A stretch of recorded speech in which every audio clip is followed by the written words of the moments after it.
बिस्मिल्लाहिर्रहमानिर्रहीम। अस्सलाम वालेकुम व्यूवर्स, आप देख रहे हैं Saudi Urdu news channel. Saudi वजारत तालीम की जानिब से स्कूलों की टाइमिंग से मुतल्लिका एक ब्रेकिंग न्यूज़ शेयर कर दी गई है, क्योंकि सऊदी अरब में मौसम अब तब्दील हो रहा है। सर्दी की जानिब रोज़ाना की बुनियाद पर मौसम जा रहा है। इसी लिहाज से स्कूल्स की टाइमिंग तब्दील करने की एक बड़ी खबर शेयर कर दी गई है।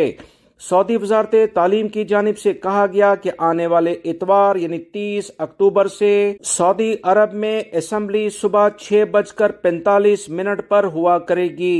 इस वक्त असेंबली की टाइमिंग आजकल 6:30 के करीब है, 15 मिनट आगे किए गए हैं। याद रहे, इब्तदाई लेवल पर ये जो तब्दीली स्कूल्स की टाइमिंग में की गई है वो रियाद रीजन से मुतल्लिका है। रियाद रीजन के तमाम स्कूल्स में असेंबली खत्म होने के बाद 7 बजे क्लास शुरू हुआ करेगी। सऊदी वजारत तालीम ने कहा कि सरमा के औकात पर अमल दरामद 4 माह और 25 दिन यानी कि 22 मार्च तक जारी रहेगा।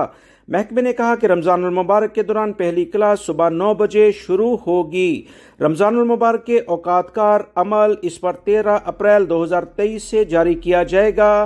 ईद के बाद स्कूल 26 अप्रैल को दोबारा खोले जाएंगे, जिनमें सुबह 6:15 पर असेंबली हुआ करेगी और 6:30 पर पहली क्लास हुआ करेगी। लिहाजा आजकल यानी अगले इतवार से 30 अक्टूबर से जो क्लासेस की नई टाइमिंग है वो 7 बजे से होंगी, जबकि स्कूल में असेंबली का टाइम 6:45 बजे रखा गया है। उम्मीद करता हूँ ये मालूमात आपके लिए काफी कारआमद होंगी। वीडियो लाइक करके दोस्तों से शेयर भी कीजिएगा। मिलेंगे मजीद ताज़ा तरीन अपडेट के साथ। अस्सलाम वालेकुम।